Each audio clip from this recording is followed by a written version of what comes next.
Hello friends, ये है कुतुब मीनार। मैंने पूछा इसे कुतुब मीनार क्यों कहा जाता है। जवाब में कहा गया, इस इमारत का निर्माण शुरू करने वाला कुतुबुद्दीन ऐबक मोहम्मद गौरी का गुलाम था और उसने अपने मालिक के लिए इसकी नींव रखी थी। गौरी की मौत के बाद कुतुबुद्दीन को तो लाहौर में सुल्तान बनाया गया था। उसने लाहौर से शासन किया, दिल्ली से नहीं, और उसकी मौत भी लाहौर में ही हुई। उसकी राजधानी लाहौर थी तो उसने दिल्ली में विजय स्तंभ क्यों बनाया। कुतुब मीनार के परिसर में एक जैन मंदिर भी है और एक मस्जिद भी है। इस मस्जिद में सदियों पुराने मंदिरों का एक बड़ा हिस्सा शामिल है। आप देख रहे हैं ना, इसमें देवी देवताओं की मूर्तियाँ और मंदिर की वास्तुकला अभी भी आंगन में चारों ओर खम्भों और दीवारों पर दिखाई दे रही है। ध्यान से देखिए। और कुतुब मीनार के प्रवेश द्वार पर भी एक शिलालेख में लिखा है कि ये मस्जिद वहाँ बनाई गई जहाँ 27 हिंदू और जैन मंदिरों का मलबा था।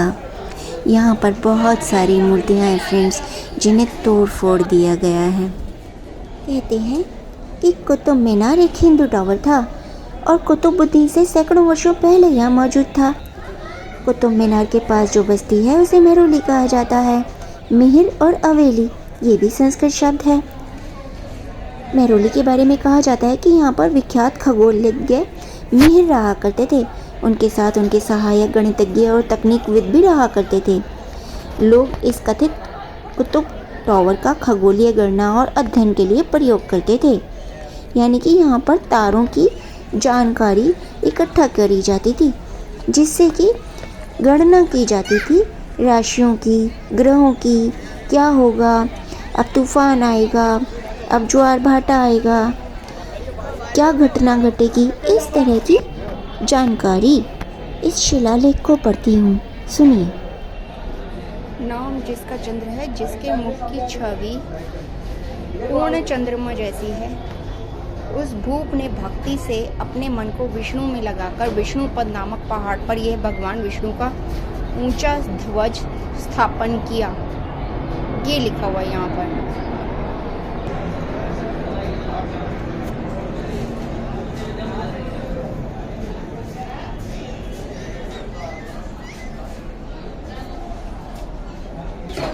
ये मूर्तियाँ उखाड़ दी गई हैं, खरोच दी गई हैं, छील दी गई हैं। सभी खंभों पर से मूर्तियाँ खरोच दी गई हैं,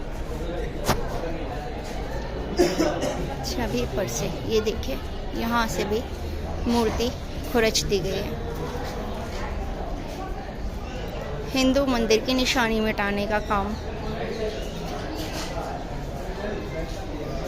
वर्ल्ड यूनेस्को धरोहर में भी हुआ।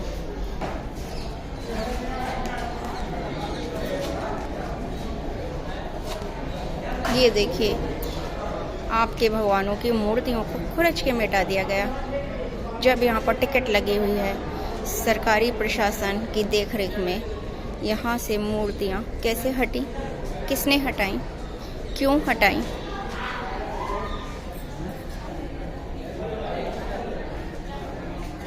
कुतुब मीनार का इतिहास क्या है? क्या इसे कुतुबुद्दीन ने बनाया था या एक हिंदू टावर था जिसे कुतुबुद्दीन ने अपना नाम देने के लिए इसे कुतुब मीनार का नाम दे दिया? अगर इसके इतिहास की गहराई से जांच की जा रही है, की गई है, इसके सबूत हैं, तो इसका नाम अभी तक क्यों नहीं बदला गया?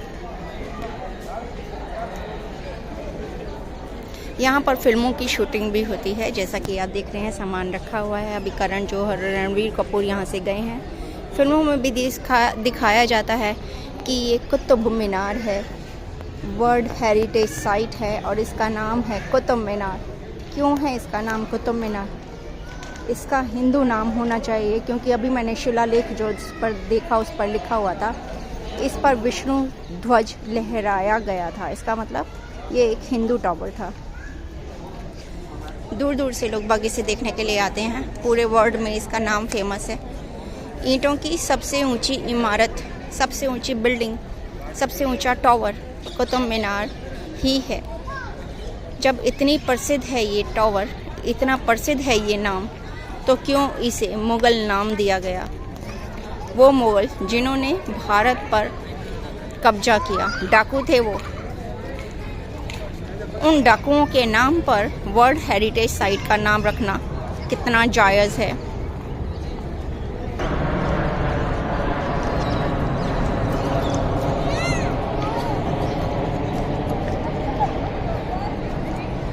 कहते हैं मुस्लिम हमलावर हिंदू इमारतों की स्टोन ड्रेसिंग या पत्थरों का आवरण निकाल देते थे और मूर्ति का चेहरा और सामने का हिस्सा बदलकर इसे अरबी में लिखा अगला हिस्सा बना देते थे। बहुत सारे परिसरों के खंभों और दीवारों पर संस्कृत में लिखे विवरणों को अभी भी पढ़ा जा सकता है। यहाँ तक कि यहाँ पर जो लोह स्तंभ है उसमें अभी भी देवनागरी संस्कृत भाषा में कुछ लिखा है जो मुझे समझ में नहीं आया। तो आपको कैसी लगी ये जानकारी? अगर अच्छी लगी हो तो ज़रूर चैनल को सब्सक्राइब कीजिएगा और हाँ, इस जानकारी को शेयर ज़रूर कीजिएगा। ये जानकारी एक इतिहास बन सकती है और आपके बच्चों की किताबों में हो सकता है आने वाले कुछ सालों में कुतुब मीनार का नाम बदलकर कुछ और नाम भी लिखा जाए। कुछ भी हो सकता है।